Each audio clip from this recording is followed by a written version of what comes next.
Genesis 7. When everything was ready, the Lord said to Noah, "Go into the boat with all your family. For among all the people of the earth, I can see that you alone are righteous. Take with you 7 pairs, male and female, of each animal I have approved for eating and for sacrifice. And take 1 pair of each of the others. Also take 7 pairs of every kind of bird. There must be a male and a female in each pair to ensure that all life will survive on the earth after the flood. 7 days from now, I will make the rains pour down on the earth, and it will rain for 40 days and 40 nights until I have wiped from the earth all the living things I have created." So Noah did everything as the Lord commanded him. Noah was 600 years old when the flood covered the earth. He went on board the boat to escape the flood, he and his wife and his sons and their wives. With them were all the various kinds of animals, those approved for eating and for sacrifice, and those were not, along with all the birds and all the small animals that scurry along the ground. They entered the boat in pairs, male and female, just as God had commanded Noah. After 7 days, the waters of the flood came and covered the earth. When Noah was 600 years old, on the 17th day of the second month, all the torrents, all the underground waters erupted from the earth, and the rain fell in mighty torrents from the sky. The rain continued to fall for 40 days and 40 nights. That very day, Noah had gone into the boat with his wife and his sons, Shem, Ham, and Japheth, and their wives. With them in the boat were pairs of every kind of animal, domestic and wild, large and small, along with birds of every kind. 2 by 2, they came into the boat, representing every living thing that breathes. A male and female of each kind entered, just as God had commanded Noah. Then the Lord closed the door behind them.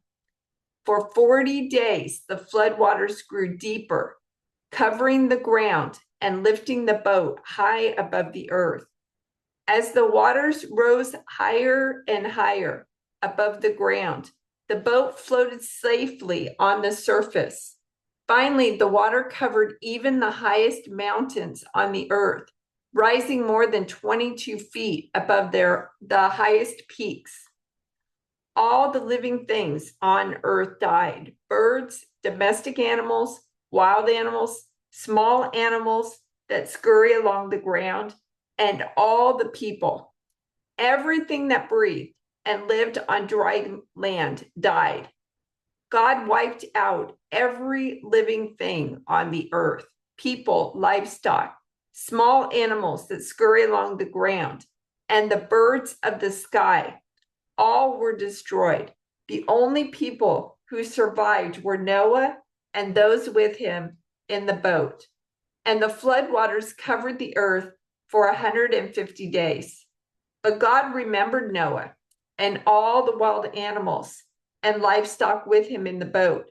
He sent a wind to blow across the earth, and the floodwaters began to recede. The underground waters stopped flowing, and the torrential rains from the sky were stopped. So the floodwaters gradually receded from the earth. After 150 days, exactly 5 months from the time the floods began, the boat came to rest on the mountains of Ararat. 2.5 months later, as the waters continued to go down, other mountain peaks became visible. After another 40 days, Noah opened the window he had made in the boat and released a raven. The bird flew back and forth until the floodwaters on the earth had dried up. He also released a dove to see if the water had receded and it could find dry ground, but the dove could find no place to land because the water still covered the ground. So it returned to the boat. And Noah held out his hand and drew the dove back inside. After waiting another 7 days, Noah released the dove again.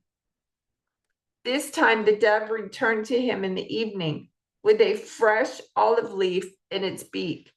Then Noah knew that the flood waters were almost gone.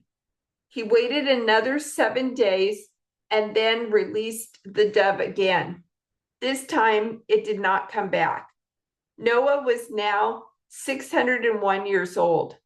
On the first day of the new year, 10.5 months after the flood began, the flood waters had almost dried up from the earth.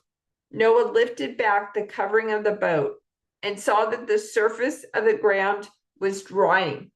2 more months went by, and at last the earth was dry. Then God said to Noah, "Leave the boat, all of you, you and your wife and your sons and their wives. Release all the animals, the birds, the livestock, and the small animals that scurry along the ground, so they can be fruitful and multiply throughout the earth." So Noah and his wife and his sons and their wives left the boat, and all of the large and small animals and birds came out of the boat, pair by pair.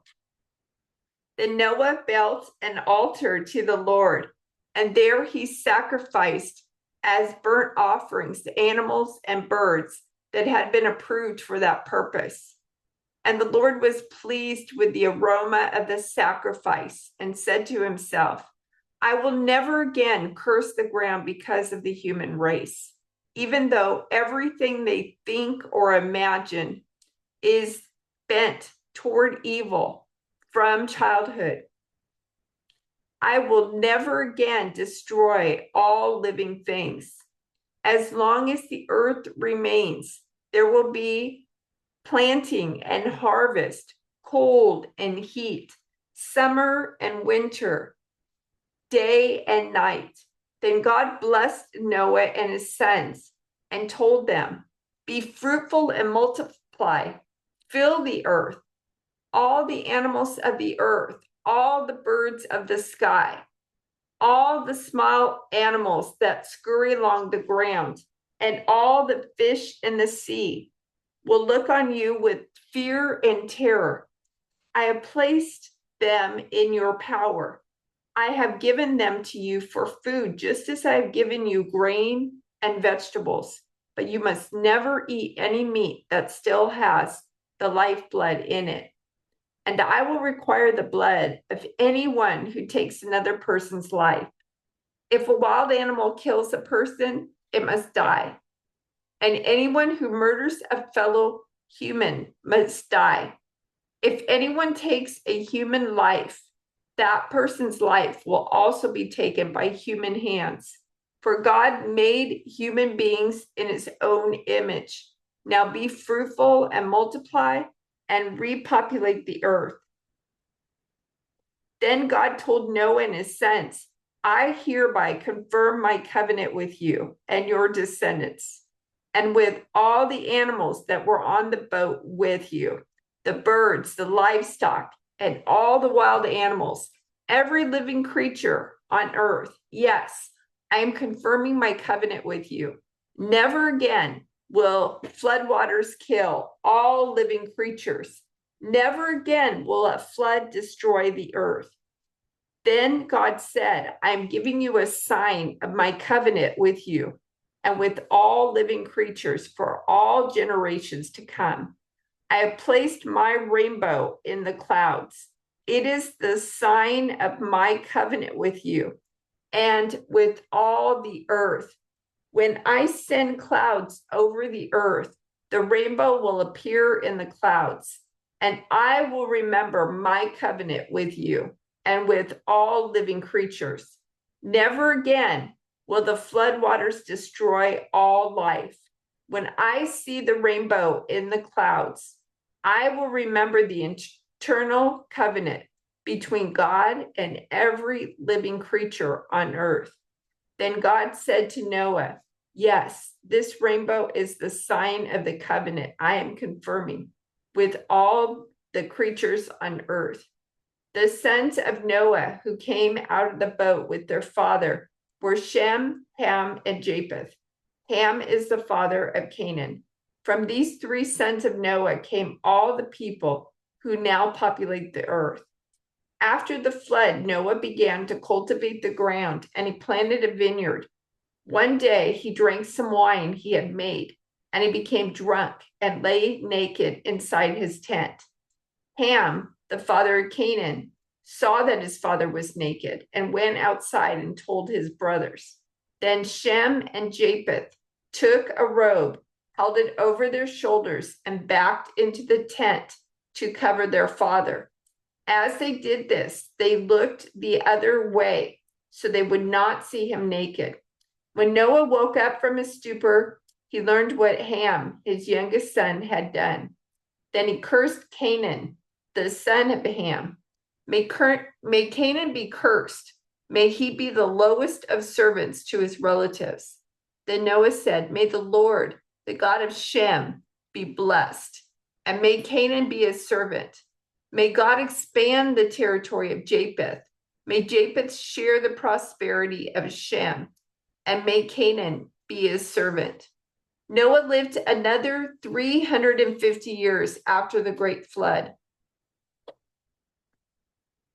He lived 950 years and then he died. This is the account of the families of Shem, Ham, and Japheth, the three sons of Noah. Many children were born to them after the great flood. The descendants of Japheth were Gomer, Magog, Madai, Javan, Tubal, Meshach, and Tiras.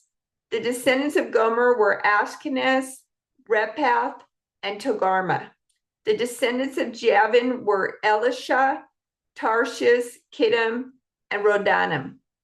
Their descendants became the seafaring peoples that spread out to various lands, each identified by its own language, clan, and national identity. The descendants of Japheth were Gomer, Magog, Madai, Javan, Tubal, Meshach, and Tiras. The descendants of Gomer were Ashkenaz, Rephath, and Togarmah. The descendants of Javan were Elisha, Tarshish, Kittim, and Rodanim. The descendants of Ham were Cush, Mizraim, Put, and Canaan. The descendants of Cush were Seba, Havilah, Sabta, Ramah, and Sabdika. The descendants of Ramah were Sheba and Dedan. Cush was also the ancestor of Nimrod, who was the first heroic warrior on earth. Since he was the greatest hunter in the world, his name became proverbial. People would say, this man is like Nimrod, the greatest hunter in the world. He built his kingdom in the land of Babylonia with the cities of Babylon, Erech, Akkad, and Calneh. From there, he expanded his territory to Assyria, building the cities of Nineveh, Rehoboth-ir, Calah, and Resen, the great city located between Nineveh and Calah. Mizraim was the ancestor of the Ludites, Anamites, Lehabites, Naphtuhites, Pathrusites, Cashluhites, and Caphtorites, from whom the Philistines came. Canaan's oldest son was Sidon, the ancestor of the Sidonians. Canaan was also the ancestor of the Hittites, Jebusites, Amorites, Girgashites, Hivites, Arkites, Sinites, Arvadites, Zemarites, and Hamathites.